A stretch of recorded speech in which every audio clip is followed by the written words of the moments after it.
Hello everyone, welcome to the lecture series on 8051 microcontroller. So in the previous lecture we had started off with mode 1 programming, how actually it is being done. So what are and all are the different steps we need to follow in order to program the timer 1 in mode 1, and we had seen some of the examples. Okay, so what is the time delay which is being generated, and what might be the clock frequency of that particular program, how to calculate the frequency of a particular program, that we had seen in the previous lecture. Now in today's lecture we shall continue with the same mode 1 programming. We shall look into some more examples. How can we program our 8051 in mode 1? Now, how to find out the values which is being loaded into these timer? How to calculate these values? Okay, in order to calculate the values to be loaded into TL and then TH registers, let us assume that we are using a 8051 microcontroller with a crystal frequency or crystal oscillator frequency to be 11.0592 megahertz. Okay, here just make sure that the clock frequency of the 8051 is going to be 11.0592 megahertz. If the clock frequency changes, then the values which should be loaded into TL and then TH are also varies. Okay, now keeping in mind 11.0592 megahertz. Okay, now what and all we can do, since we need to divide that by 12, right, in order to the clock frequency which is being given to the timer is going to be what? It is going to be the oscillator frequency divided by 12. The what value you will be getting, that is going to be what? That is going to be the frequency for the timer. Since I have used here 11.0592 megahertz, the time delay which is being for that one after divided by 12, it is going to be what? It is going to be 1.0852 to 85 microseconds. Now once you have done this, I need to subtract my n value in 65,536. Why we have taken this 65,536? Because if you convert the maximum value of the timer, that is FFFF hexa, if you convert that to what? If you convert that to a decimal, we will be getting what? 65,536. And n is the decimal value what we have got in step 1. Okay, now convert the result of step 2 to hex. So we will be ending up with the values something like 00FF hexa or FF00 hexa. Load those values. The YY, let us consider we have got YYXX. The YY value should be loaded to TH register and XX value should be loaded to TL register. So these are the 4 different steps. Now let us look into the example. Okay, so it is better way that in order to understand how these steps can be performed, that can be understood in a better way by using the examples. So now let us look into the examples over here. Assume that the crystal frequency is the 11.0592 megahertz. What value do we load? We need to load through the timer's register if we want to generate a 5 millisecond. Okay, so here I need to generate a 5 millisecond. Show the program for timer 0 to create a pulse width of 5 milliseconds on P2.3. So here they are telling that we need to generate a pulse of a 5 millisecond, right? So it is going to be P2.3. That particular thing has to be loaded to what? It is going to be loaded into port to third bit. Okay, so the time they have given, the clock frequency is 11.0592 megahertz. So the counter counts up every 1.085 megahertz microseconds. So this we know. Now the given clock frequency, the required time delay which is being generated, it is going to be 5 milliseconds.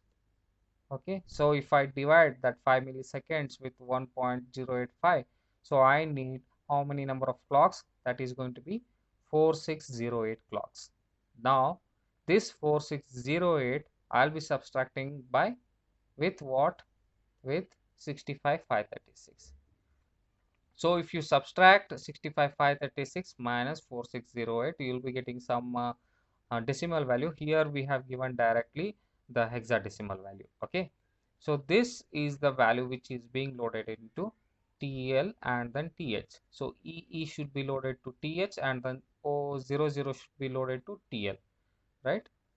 So how to write down the program? Since they are telling I need to generate this thing into P2.3, first I'll be making sure that my P2.3 is cleared. Okay, so clear P2.3. So here what I'm using, by making P2.30, I'm making this particular port to be what? As an output port.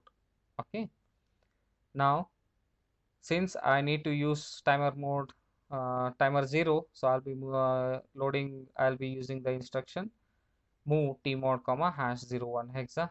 Okay, so that the timer 0 will be selected, and then I need to load with TL with what? 00 hexa. So move TL 0 comma hash 0, and then I need to load my TH to be EE hexa. So move TH 0 comma hash 0 EE hexa. Now after this I'll be making my port 2.3 to be high, and then I'll be starting off my timer, that is set bit TR0, and then I'll be keeping on checking my timer flag. So jump if no bit timer flag to again, so this will be in a continuous loop until my timer reaches FFFF hexa, and once it reaches FFFF hexa I need to clear my TR0 and then clear my timer flag. Okay, so this is how we are going to generate this program. Now let us look into one more example. Let us consider that my clock frequency is 11.0592. Write a program to generate a square wave of 2 kilohertz frequency on P1.5. Given this thing is 11.092, if you convert what is the time required to generate this, it is going to be 500 microseconds. So 1 by 2, since it is a square wave, half of the cycle will be having logic 0 and then half of the clock cycle will be having logic 1. So this 500 microsecond is to be divided by 2, so I'll be ending up with what? 250 microsecond. So again, based on this, divide this with 1.085 microsecond. So 250 microsecond divided by 1.085, so I'll be getting 230 clocks. Subtract this with 65,536, so you'll be getting 65,306. So convert that to hexadecimal, so we'll be getting TL and then TH value. So TH and then TL values are FF hexa and then 1A hexa. Again, since I have used timer 0, so tmod hash 01 hexa, I'll be loading my TL0 with 1A hexa, load TH0 TH1, so this has to be 0. Okay, so there is a mistake over here, so this has to be 0. So TL0 comma hash 1A hexa, TH1 TH0 comma hash 0 FF hexa. Start the timer, check for the timer flag. Once there is a rise in the timer flag, clear your timer, stop the timer, and then complement, and then clear my timer flag, and then go back to this. Okay, so why we are going back? Since I need to generate this particular point, right? So once it should be 0 and then again it should be 1 and then again it should be 0. So this has to be in a continuous loop. That is why here we are given short jump again. So again it is going to load back over here, and then again it is going to load TL0 and then TH0. Start the timer and then check for the timer flag. Once the timer flag is high, you what we need to stop the timer, and then again I have to go back. Now let us look into one more example. So here they have said the same clock frequency, I need to generate a square wave of 50 kilohertz. Now if you convert that to time, it is going to be 20 milliseconds. Since it is a square wave, half of the cycle will be 0, half of the cycle will be logic 1. So I need to divide this 20 by 2. So I'll be ending up with 10 milliseconds. So this 10 milliseconds, I need to divide it by 1.085 microsecond in order to get the number of clocks. So I'll be getting 9216 clocks. So in order to get the TL and the TH values, I need to subtract this particular value with the 65536. So I'll be getting 56,320, the initial count.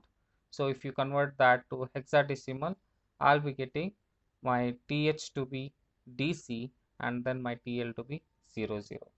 So again, select your timer. So here actually we are using my timer 1.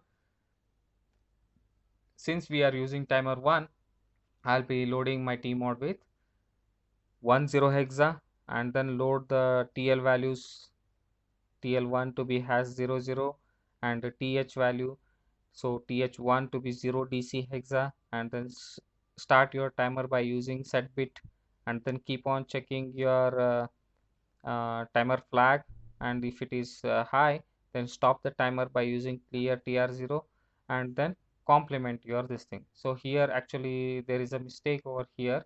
In the previous example also there is a mistake. This should not be clear, it should be complement. Okay, so the complement instruction should be given over here, and then short jump, again go back and again you load the values and then again complement, load back again the values. So you will be getting what? We'll be getting a 50 kilohertz clock frequency by using this particular program.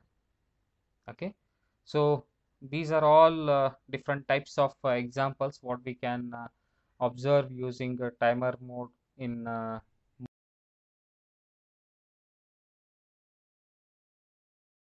to programming, how actually we can load the values into how can we perform the mode to programming that we are going to see in the next lecture.